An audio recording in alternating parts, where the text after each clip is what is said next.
This is the Clarksville Region Historical Society. You all need to join before you are allowed to leave the room. Just kidding, but if you join, you help us do good things like this. It's actually the continuation of a year-long series I had on local history at the Senior Center. For those of you guys that participated in that, thanks for coming out for that. It was fun, but we wanted to get a bigger venue for a bigger topic. So this is Tony Mansour. For those of you that don't know, the big picture story, Tony bought most of what is El Dorado Hills in 1981. So he didn't invent El Dorado Hills. It was here before then, as were some of the people here in the front row. Some rocket scientists we know in the front row were here. It was a dead project, basically, at that point. It had reached a small percentage of its potential. Well, thank you for inviting me here to do this. Mark had an idea. He said, you know, you got at an age of your life right now where you're part of the history. And before you forget everything, I want to pick your brains. So I'm here. Because, you know, a few more years, probably won't remember my name. I look at the faces here, and I need to acknowledge some of the faces. How about that one real quick? Brian, get over here. Over here. I want to acknowledge some of the faces that I came across when we got involved with the project, and I'll come back in the project. And standing in front row is John, worked with John since 1980-81 at the Area Planning Committee. Mr. Sweeney met in 84. We worked all the way through the Board of Supervisors approval. Doug really was a co-inventor of the town center with me. And I go down the line over here, go to Joyce, where she got into our organization back in the 80s with Brian Holloway back in the early 80s, and they were in charge of the DRC. That's what it was, among other things. I come back and go back here and go to the present. Terry Canales, our controller, has been with us for a long time too. Next to her is our assistant and executive office manager, Crystal. My son Jack, who's the CEO of the company, and my son Louis, who's the president of the company. And I forgot anybody, please let me know. And I see a lot of people here that I've dealt with over the years. I want to just give you a brief rundown on the history, because he kept asking me, what did you do before you did this? And he kept, hey, another guy from the old days. Real fast, most of you know my history, my background. I'm a refugee. I'm an immigrant, and I'm legal. I came here and adopted this country as my mother country, and I love it. And I came here for better life, for democracy, and opportunities.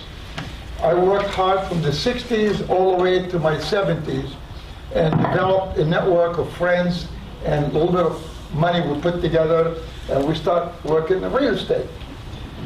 About June 19, 1979, I was selling TVs. I was sitting on top of a stack of boxes of TVs, and I got a phone call from a friend overseas. He said, I got this broker over here, there's a town for sale.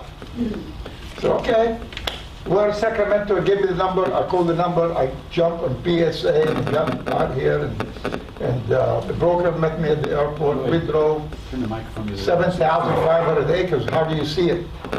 I had no idea. We got in the car, we drove up to Green Valley, all the way down to Wetzel Oviatt, and looked around. He said, I like it. 2 hours later, I wrote a personal check for $50,000. I said, let's try to make a deal. That was a deposit, not the whole thing. Well, this is where the thing started, really. And that's, then I had to deal with a partner that brought us the deal. It took us about 8 months just to buy the partner out, because he had different objectives than we did. If you look at all those parcels, they said, we can sell this and this and this and this. I said, hey, hold on. I said, we don't want to do what Hancock did. Hancock was selling piecemeal. Look at those piecemeal. We want to stop that one. So our pre-acquisition, what we did is we got rid of our partners and we bought them out, and we developed put our arms around all the 90 parcels, and we found out that a lot of those titles, they don't exist. I mean, Hancock didn't even have titles, some of that property. And we had to get a certificate of compliance from the state. So it took us like 30 months to close that deal. Okay, I want to interrupt. Okay, people don't know. Everybody. So basically, the prior owner accumulated a whole bunch of ranches, and there's actually a spreadsheet back there leaning on those chairs that shows what those ranches were and what they paid for them. As he just stole my next act. So during our pre-acquisition, we start looking. Somebody name come up. So we start digging out the archives. There's Alan Lindsay. There's Growing. There's this. I live in Los Angeles, and I know the Growing Company. I know the Haley, another one of the members of the team. Okay. So we looked at this. I love you, Mike. You gave maybe 100 pages on the Lindsay Grumman, and you gave hundreds of hours on a plan that never gone anywhere, and you're going to give us an hour and a half on the 36 years when we build the new town. You're welcome. We'll try to get it. The land assembly idea was brilliant. The Victor Growing plan was a plan that had its challenges. It was just a map on a piece of paper with colors that was never vested. And Jack can explain one day about the vesting. They couldn't put their feet to the fire to build it according to that plan, because there was nothing under the Subdivision and Subdivided Map Act and all those development agreements and specific plans in place at that time to vest a map. It had a great concept. It was a village concept. But it was mixed use. If you look at it somewhere back there, it had, where is it? It had residential, industrial next to it, then high density and commercial, so forth and so on. One of the observations we looked at was it had multifamily at 40 units per acre throughout El Dorado Hills. It had a population of 75,000 people. I hate to tell you, Mike, but that plan was done on paper. Victor Growing never came out to El Dorado Hills, and that's when we discovered at the time we looked at that plan. That being said, thanks for bringing me up to date and up to speed to that one. What challenges we met? Growing plan. Thank you. What challenges we met pre-acquisition? The biggest challenge we met was water rights. All of a sudden we found out that the Bureau had, or whatever, the El Dorado Hills County Water District entered into contract in 1964 at 35,000 acre feet, was redone in 73 to 7,500 acre feet. They're going to bring it down to about 2,000, 3,000 acre feet, and we get involved in renegotiating that agreement. And I have the background on water, how did it come about from the 60s all the way out to the 90s is here. Please take it, and if you have any questions, call me. I don't need to bore you with all this. We end up closing escrow, well, with the water issue over here, and I'm going to mention two things. We needed the water. EID was practically broke. As a matter of fact, they had a moratorium on the treatment plant up that goes into Folsom, and they said no more hookups, nothing. Why? Because EID needed $400,000 to fix that and stop. Hancock jumped and gave them the $400,000, then we reimbursed Hancock when we closed the deal. Right? Where's Bill? You remember that story, Bill? I do. Good. Please, you jump in, correct me if because memory is not that great nowadays. But if you jump, let me know. Not only we subsidized EID to the extent of $400,000, but when we helped renegotiate the water rights to El Dorado Hills, they had to pay $9 per acre feet for about 6,000 acre feet. It was like $55,000 a year. EID didn't have the money. We paid it for 6-7 years, and we got a resolution from EID that we have the right to that water. That we get, ultimately we gave it up because something else took place after that time. We closed the deal in 1981, 30 months after we did this. All of a sudden I find out here is a young kid, 40-some years old, got his arms around, that was 5 years later. I was a lot younger. Look at this thing here. What can it do with this? The question comes to everybody's mind is, what made you buy this? Everybody asks me. The first thing comes out of my mouth is ignorance. And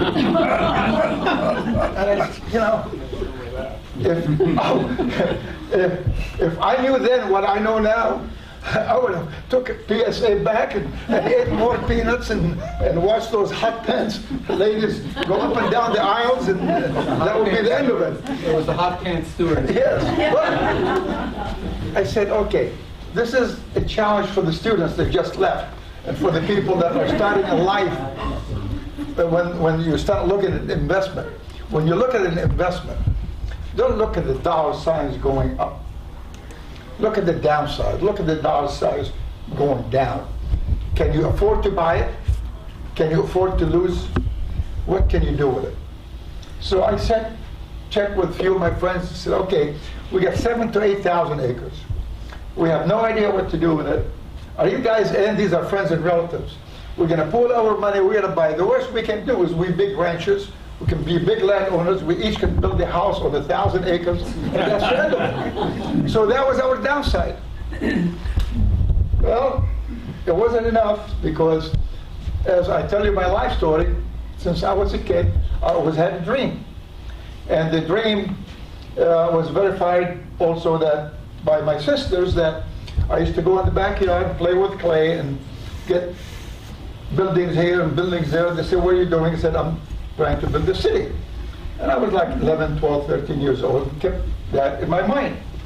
I'm not bragging about this, but this is really, I didn't think about it when I bought it, but I thought about it afterwards, because it just so happens. What did we do the first thing after we closed the deal?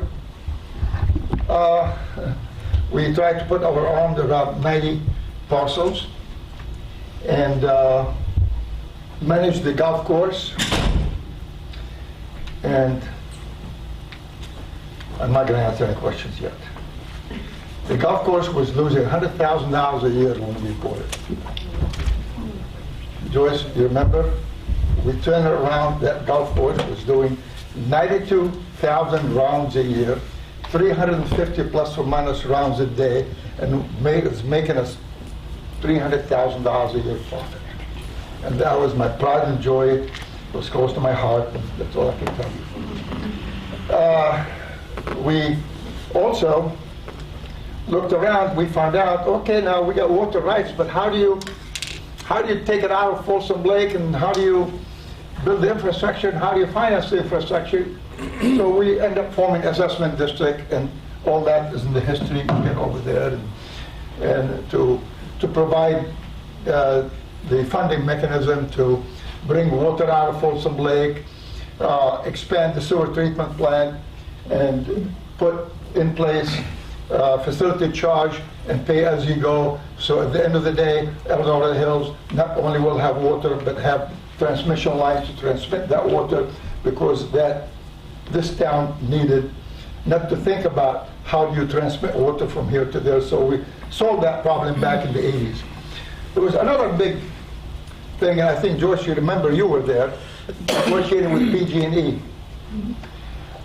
It took about maybe 6 to 8 months, almost a year, because when we showed up to the scene, as some of you remember, Bill, how much was the electric bills in the villages you were building?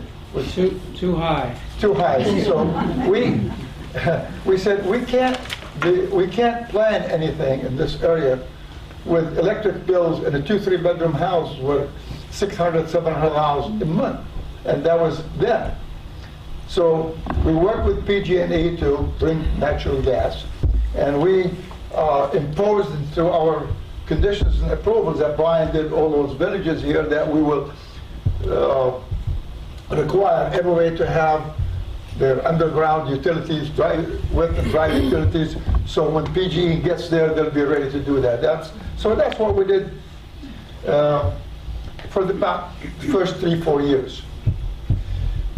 Then the 1984 Olympics, I was in Los Angeles having a beer with the chairman of the board of, used to be Cornell Banker, who became CB, and a few other of my friends in real estate. They said, hey man, so what are you going to do with that acreage over there? I said, we're still working on it. They said, come on, you're going to get too old to just do something. He said, there's an organization called the Urban Land Institute. Yeah. Urban Land Institute is a worldwide organization of developers, planners, financial institutions, lawyers, consultants, everybody else. So I said, the deal is you can ask them to come out there and you give them all the data you want and they'll analyze your project and they'll tell you whether you really have a project or you just build your ranches and go home. Well, we prepared our book to send to ULI. The first thing we did is those maps. We don't have them. Okay. Maps in the back. Hey, if you look back on the walls over there, the Urban Land Institute, before they come out, they have to read what is El Dorado Hills, what do you have, okay? What kind of topography, what kind of vegetation, what kind of water rights you have, what's your view sheds and everything else. So we spent several months with engineers and consultants to prepare and analyze all of the 7,000 acres so people will be able to analyze it and plan it. Unlike the Gruen plan, when they put multifamily on top of a hill that's 30% slope, but that's neither here nor there. That's probably planning. So it just so happened that 1985, March of '85, we brought the ULI panel, and these are the panelists. And this is me. We just landed the helicopter. Before that, we had the chairman of the ULI panel came with the helicopter. He said, "What do you have in mind?" We landed on top of the first time we landed was in '84 on top of the where the clubhouse is. It was a big tree. It was also weather wasn't that bad. It was not that good either. It was in October '84. And his name was Bob Mayhouse. He said, "What do you have in mind?" I said, "You know what?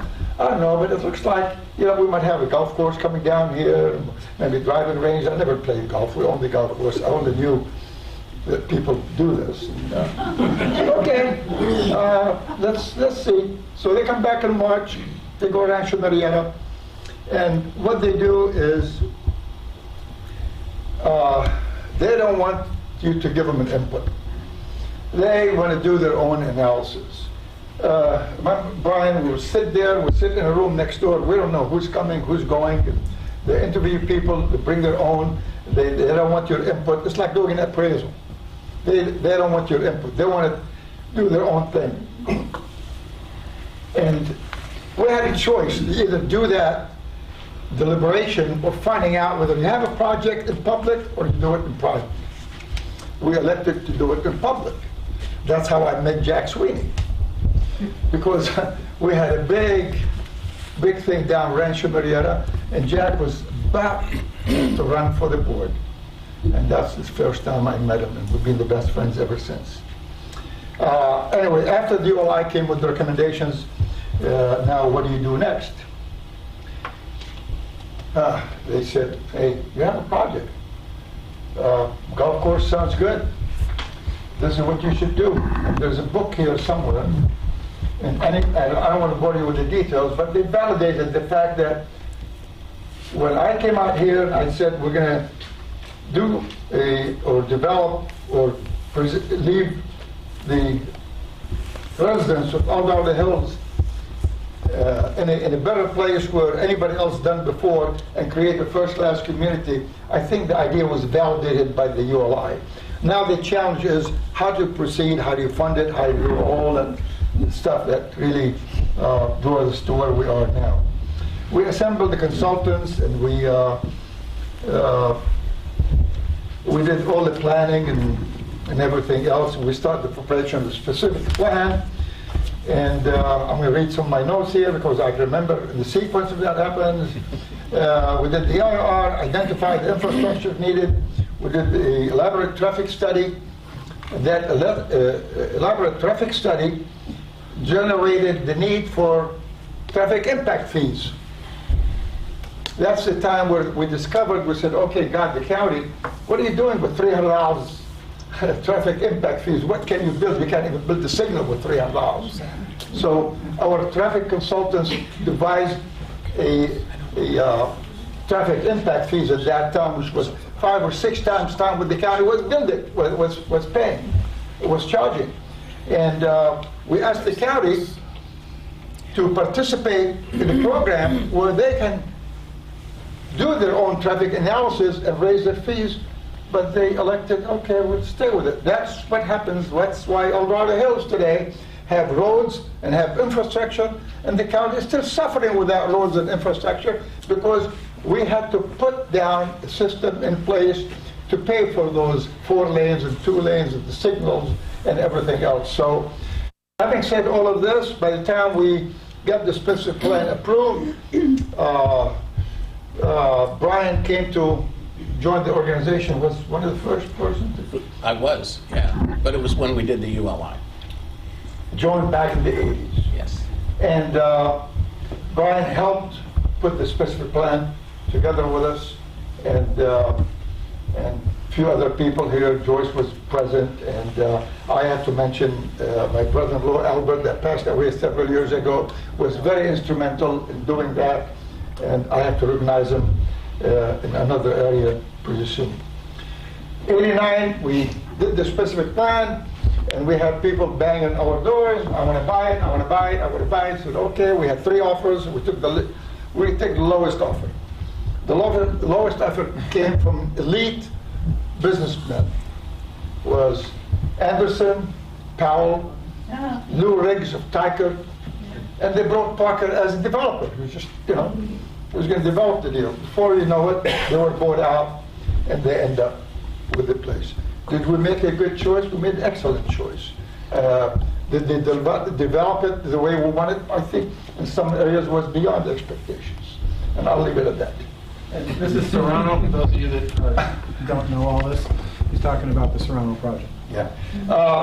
I'm going to take a little break, and I'm going to turn it over to Brian, because we had a problem as we were developing the plan for this, and when we got the special plan approved, it included the town center, which is both sides, and there was zone commercial, all that. We'll get into that later on.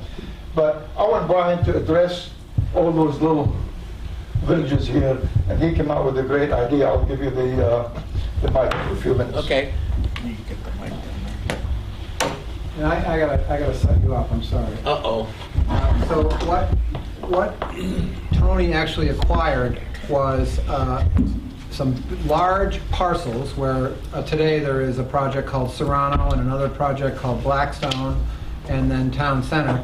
But there was also a bunch of what he has called out parcels that were little landlocked neighborhoods or villages from going back to the Lindsay Gruen era. And they were considered separate, and they had to decide what to do with them. Brian. Oh, yeah. Hi. So I came to El Dorado Hills from a development company in Sacramento called Moss Land Company. Had a largest real estate company in the Sacramento area called Moss & Moss. So part development company, part real estate company. And what was interesting is, and I recall later on, my father was the first real estate salesman hired by Henry Moss for Moss & Moss Realty. Actually, at the time, it was called Moss & Lindsay. Ring a bell? Yes. Lindsay left, and Henry Moss didn't really have a problem, so he brought in his brother's name, and the other Moss, who was the congressman at the time. And he never really worked in real estate. He was a congressman, but he liked having his name with the company. And I had heard from Henry Moss that he had been partners in this El Dorado Hills project. In fact, they actually built the sales office that is now the CSD headquarters. And he told me a story about how it was done in a circular fashion, and that I'd never been up here, so I had no idea that you could have the sales people in the offices with their customers looking to buy the property. And there was a secret hallway inside with one-way mirrors, so the manager of the office could actually go around and see how the sales pitch was going with these people. And I never really paid much attention to it because Henry Moss was a good storyteller, and he had several failed projects. But we did have large projects. We had Delta Shores, which started in 1966, got approved last year, about 1,000 acres, Tree Lake Village in Placer County. He had large projects, but never really got them going. It took somebody else to do it. So anyway, the first time I came up here, first thing I did was I went to that sales office and got in there, and sure enough, there was the one-way mirrors, which just blew me away. But so what happened was I was working for Henry Moss, and I was looking for a change. I had this deal that I had cut with myself that if I worked for somebody for 5 years and I didn't get fired, I would quit because I clearly hadn't pushed hard enough, and I had done my 5 years with Henry Moss. And Tony's lawyer called me up one day, and I was on the planning commission at the time, and he said, "Hey, I've got this gentleman from Southern California who's got 7,000 acres in El Dorado Hills, and he sells TVs, and he really, he needs some help trying to figure out what he's going to do with this property." And so very quickly, I called Tony, and he said, "Let's meet at the Red Lion." And we did, and we met in the lobby, and he was going to show me the maps of the property, but he had locked the briefcase, and he couldn't open it. And so my job interview for one of the best jobs I've ever had was Tony and I watching Dallas. And that was it. And the next day... We waited until Dallas was over before you... That's true. So the next morning, we went to lunch or breakfast with Tony and his business partner, Nazar. And there was this other gentleman at the table, too, a guy by the name of Tom Camby. And Nazar and Tony went to make phone calls because they really didn't quite have cell phones yet. They were just about coming. So Tom and I are sitting at this table by ourselves, and Tony and Nazar have left to go find payphones. And we finally realized that Tony and Nazar are interviewing us both, right, for this job. And so I said, "Well, what do you do?" And he says, "Well, I do financial stuff." And he goes, "What do you do?" And I said, "I do entitlements." And I said, "That's it, well, I'm hire spoke." And he did. So that was the team, Tony and Tom Camby and I for quite a while until Albert came along. But as we were going through the... I'm going to add one more person. Yes. Don Andrews. Don Andrews, yep. Don Andrews joined the team. He was really... Very much a part of the team. Very much instrumental in a lot of keeping our heads straight, a lot of pushing and pulling back and forth, but finally one of us prevailed. And more great stories.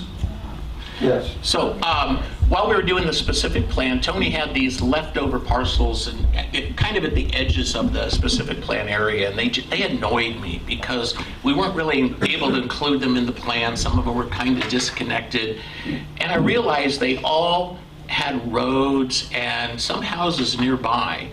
And so there was a whole bunch of them, but they added up to a lot of acreage. And so one day I said to Tony, I said, "Let's do this.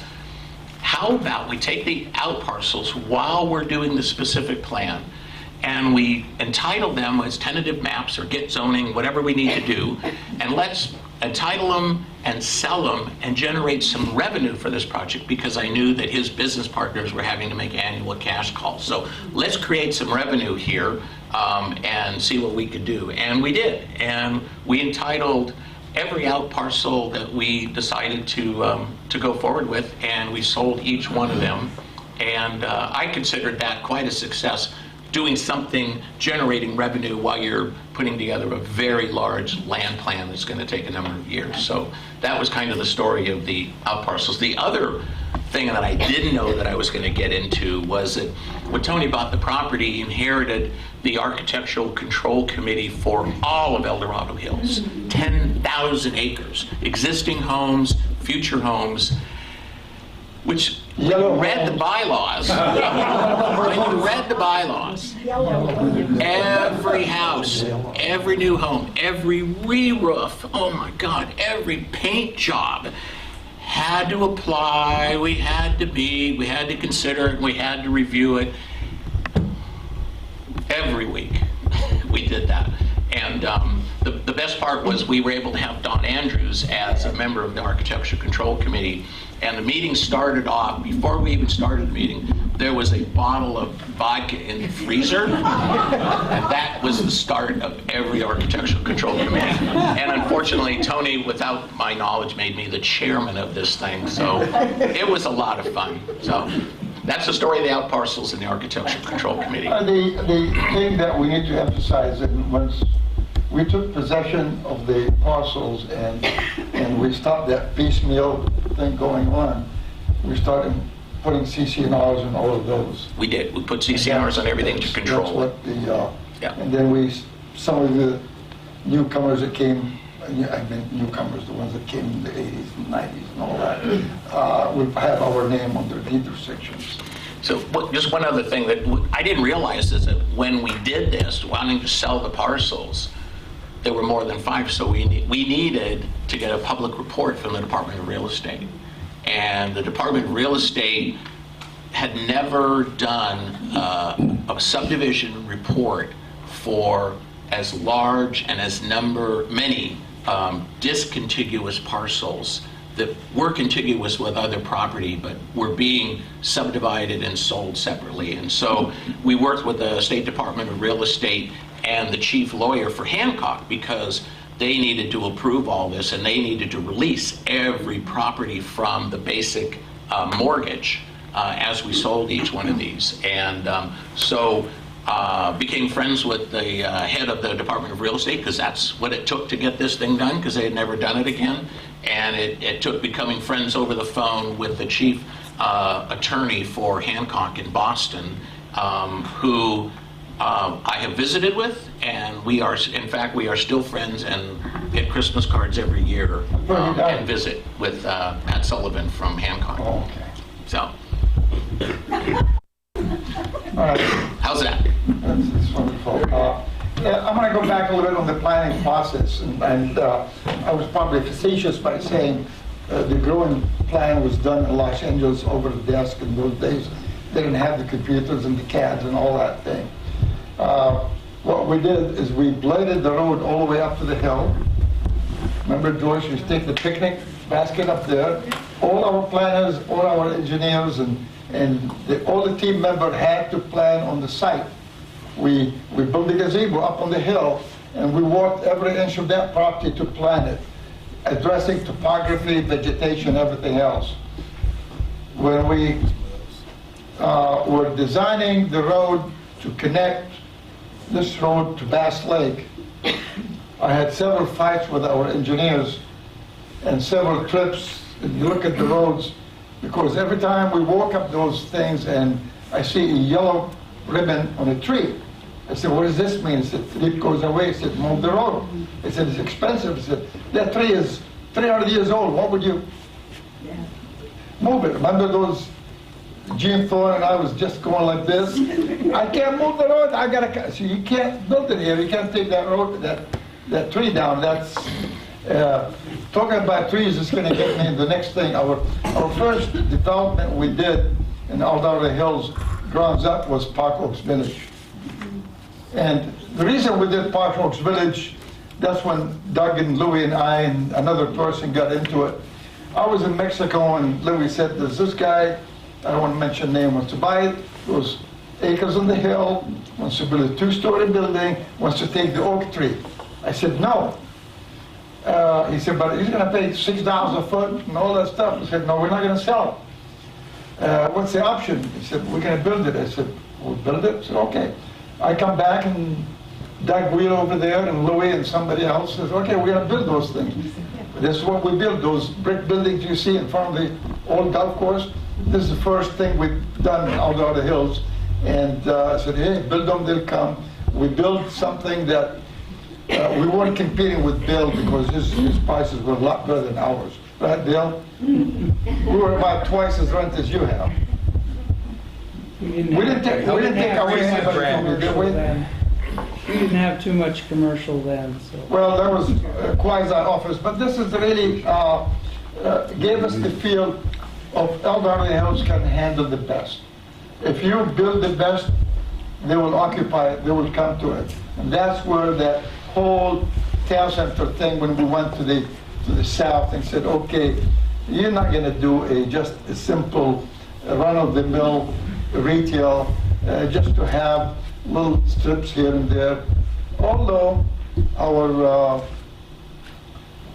jumping to the town center, although our town center originally, when it was approved by the planning commission, the board of supervisors, the specific plan, really had a shopping mall in the heart of the town center, right there. And that shopping center, if we were to build it today, it would have been a floating shopping center floating in the lake, and and this thing, because the wetland was coming in. Lou will tell you the story in a little while. And so I'm going to jump into the town center for a minute, because we had the town center east and west, and there are exhibits over there what they look like. The town center east is where the town center is today, and it was planned, it was zone general commercial. We did the PD in 1995, and we had a very capable staff member work for us, and unfortunately we lost her because she had ended up marrying some judge. Her name was Patricia Inman, and she was very instrumental in bringing getting the specific plan approved with us, and was a good team member, and she used to drive the Jeep and set up the picnic baskets and everything up there. And at the end of the day, she did the PD just about on her own. She came through the ranks, and she was able to write the PD. And the PD is a plan development. When we had the joint commercial, when we had the joint commercial approved, the county was not going to let us just build anything we want. So you got to do a PD overlay, which means we will know what you're going to build, and we want you to theme it. And these are the exhibits over there, what originally was. It transitioned from an original mall to a big box, if you see that one. And the big box was going to be like similar to what Folsom had, and we couldn't attract big boxes, and there was nothing. That was a trend. It had a lot of fast food at that time, because, all we thought was there's a McDonald's here, there's Jack in the Box there, there's all that.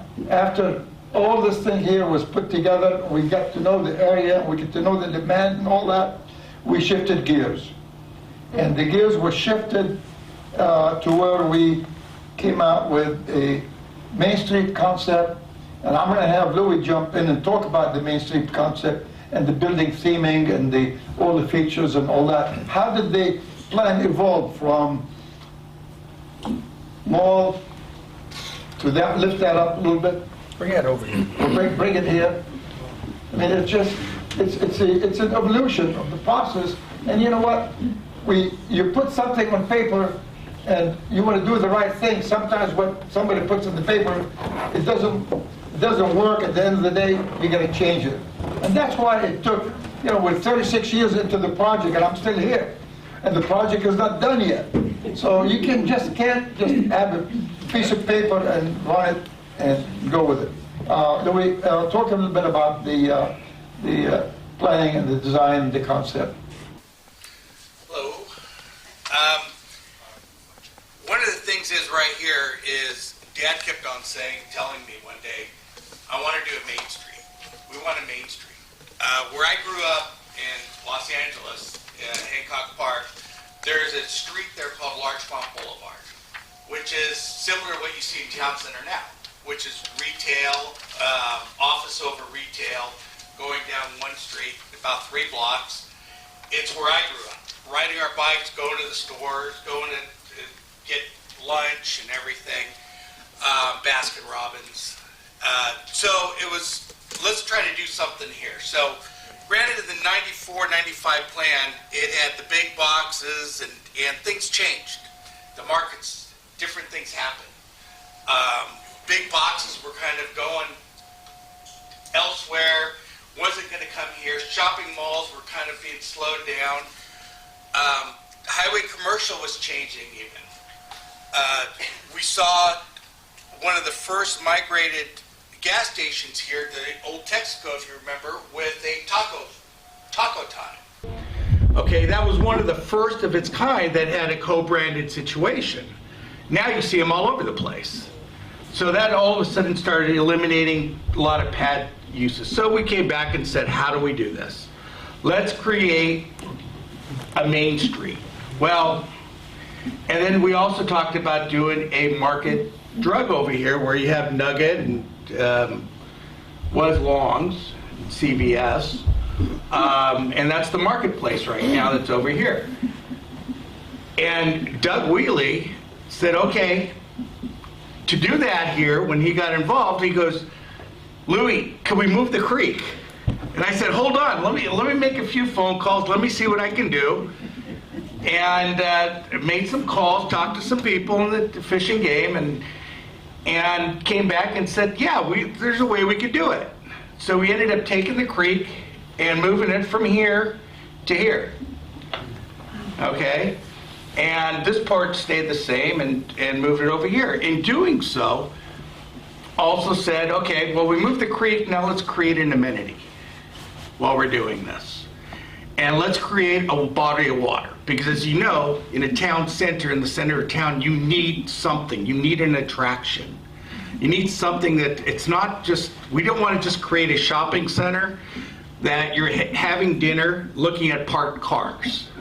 At the time, you can go to Folsom. I think there was a couple restaurants there, higher-end restaurants, and even down to Sacramento, and you're sitting there looking at the front end of a parked car.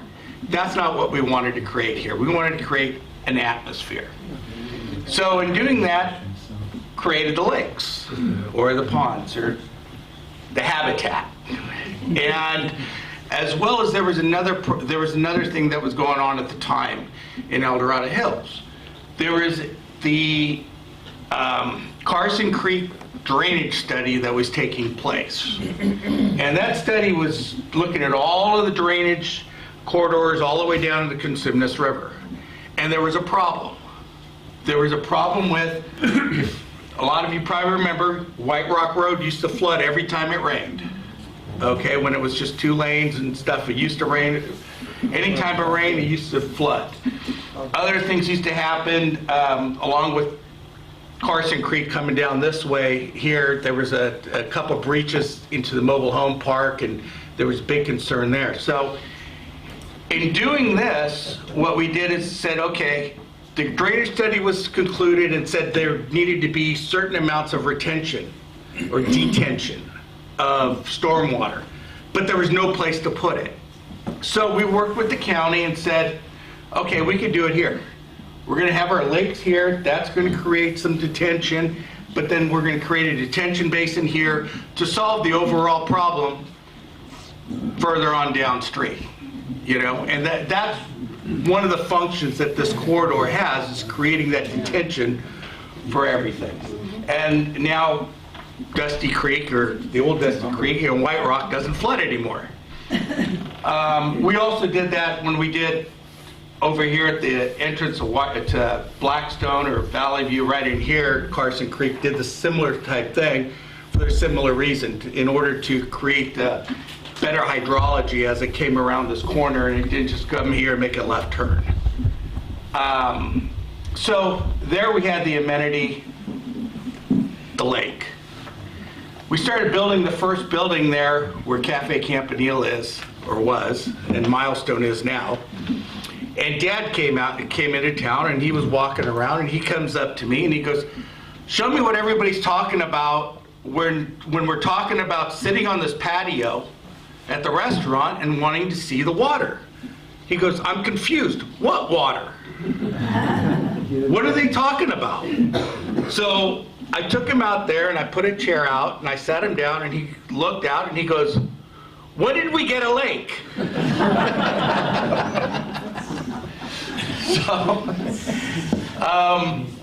And part of that is then you get into the architecture. Okay, I had the architects bugging me. What's it going to look like? What's it going to look like? I don't know. And I kept on working on different ideas, traveling around. Finally, I kind of came up with, let's emulate a European village. Let's bring in some old textures. And one of a planner who I very highly regard, I was sitting with him in New Mexico. We were looking at another large project there. And he said, "What are you going to do there?" And I said, "I'm going to do kind of a French country village or European country village and really make it look authentic." He goes, "Be careful. Many have tried, many have failed. And if you're going to do it, you got to do it right." And that's what we let out to do. I mean, the textures, it's not just the look and the building lines. As you know, it follows the textures and the feel and everything, even to bringing in authentic 150-year-old olive trees, importing, bringing them in there, in the textures of the concrete, in the stonework, everything. It's not one piece, it's all of it that puts it together. And what we want to achieve, and I think we did, is something that with every step you take, you get a different smell, feel, you see something different, you hear something different. You don't have piped music that you constantly hear the same music playing as you go through and walk down the street or through a mall. You know, this is what a real Main Street is. It's different. And it's like something Dad said and Doug has said also, it's got to be imperfect. Okay, fine. It's imperfect. People today sit there and go, the buildings, it's got cracks in it and it's got the white streaks on it. Okay, fine. It's an old building. It's not perfect. We're not Disneyland. And that was the whole premise of creating the feel and the texture that you have today, is not doing it perfect. Olive trees. The olive trees, you like that. They were originally brought over from Palermo, Italy, and we found them in Oroville. They were taking out an orchard there, and I found them in Oroville, or excuse me, not Oroville, Orland, and worked out a deal and had them transported over here, and we transplanted them and placed every one of them, and we have pictures of myself and my now wife, who I thought she was going to show up, but it took us 12 years to get married. But of us actually spinning the tree, and she would sit there and stand there and say, "No, no, no," until it was right, perfect, and then set the tree.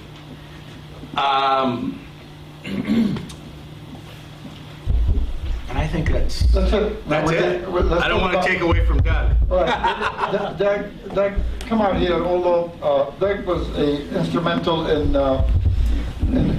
creating the merchandising, helping us the merchandising and the philosophy behind the town center.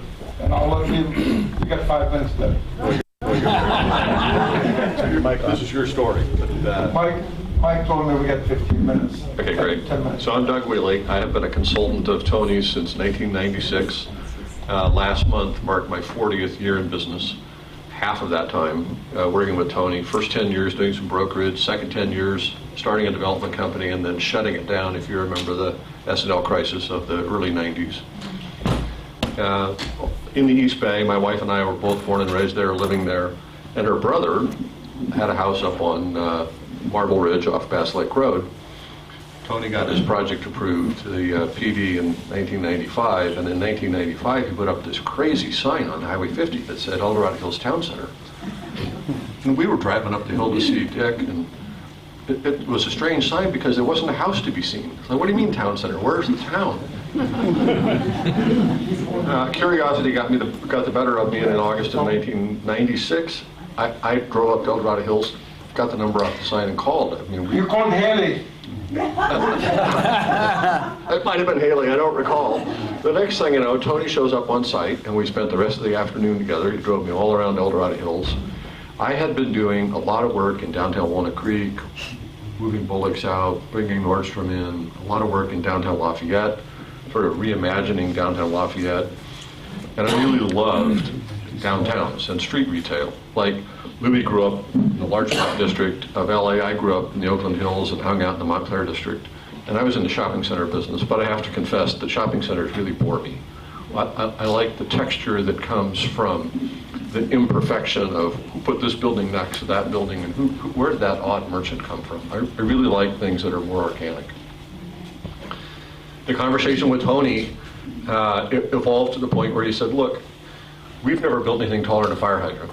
Can you come help put together a merchandise plan and a land plan, bring your expertise, such as it is, come help us out. You know, none of us really know what we're doing. Who had ever turned a 100-acre horse pasture into downtown?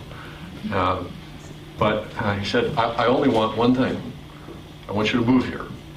I want you to move your company, I want you to move your family, and I had to come home and explain to Carol, I think we're moving. She was great. She was born and lived in the same house from the day she was born until the day we got married, and we had a nice little house in Orinda, and it took her about 5 minutes to say, you know, this sounds like a great adventure, off we go. So in 97, we moved here, so the whole second half of my career has been tied up with Tony. As Louis said, we really wanted to create a place that wasn't about national chains and fast food. We wanted a place that was reflective of the community and culture that was evolving here in El Dorado Hills. It's a very unique place. Fairly high household incomes, high disposable incomes, very high college education levels. I think one of the great joys looking back was watching when the local realtor started mentioning proximity to the town center in listing houses, that we had created a place that in a community that really didn't have a central business district, one came together. It was a great team effort. It was a lot of fun.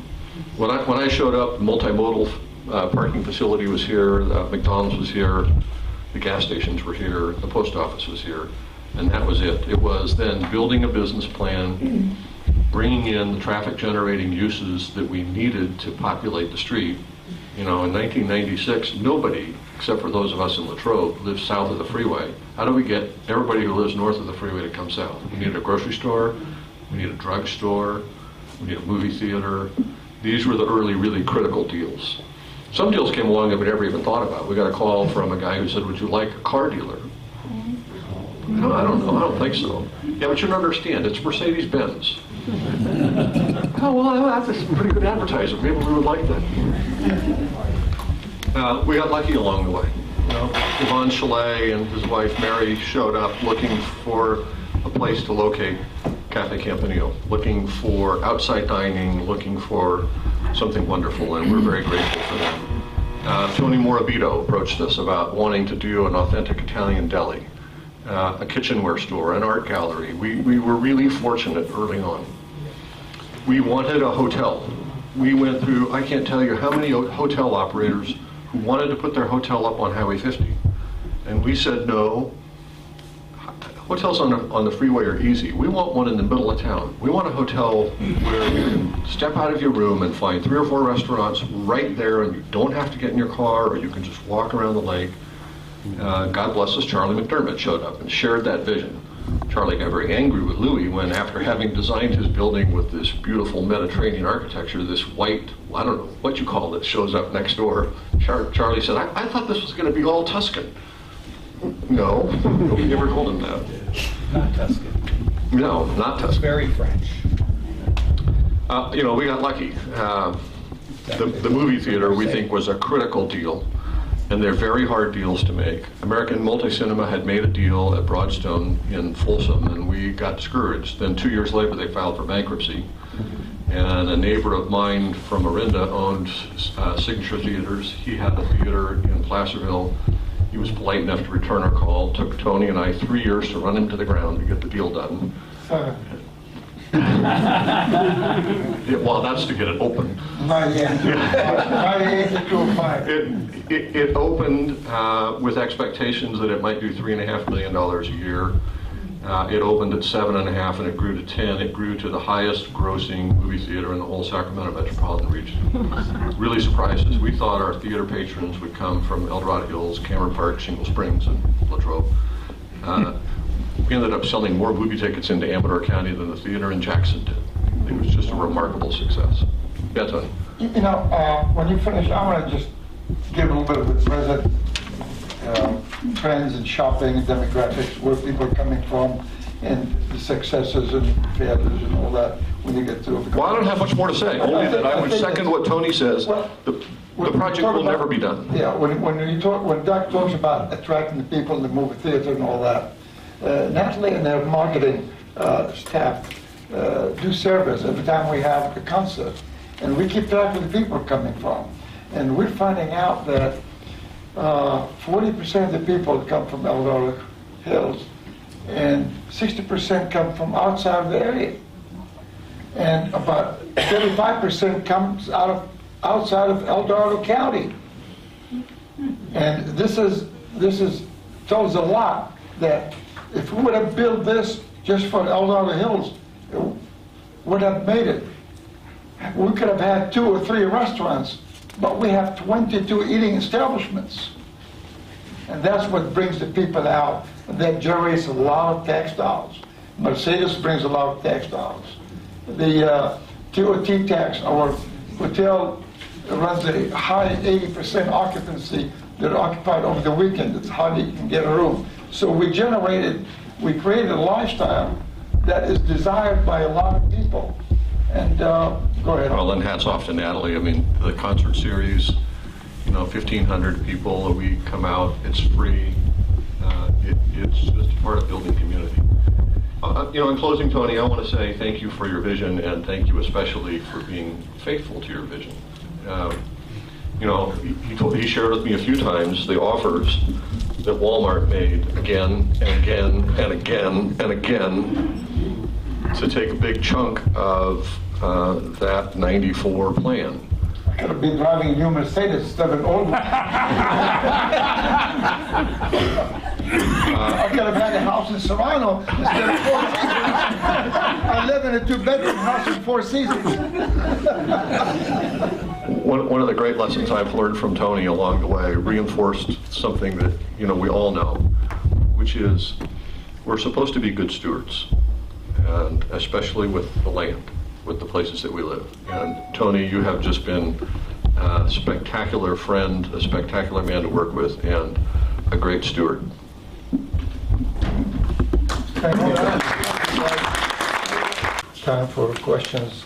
Our other area where Blue Shield is, and NextPack, and where CVS is another one of our holdings. We still have 55 acres. That is zone general commercial, has light manufacturing, research development, and back office, and limited commercial, and a pre-approved site for a 250-room hotel and a conference center. Nothing's happening right now. As you know, everything is quiet, so we're just sitting on that one. I'd like to thank you for inviting me up from the flatlands to share a little bit of my experience for the time I was here. I think you got a sense tonight about, for me, how much fun Tony was to work for. It was an incredible experience, and unfortunately, I had hit my 5-year deadline. But what I did want to do was I did want to present to you in the Historical Society an original copy of the ULI advance book and a copy of their... I don't encourage you to use mine. Thank you very much.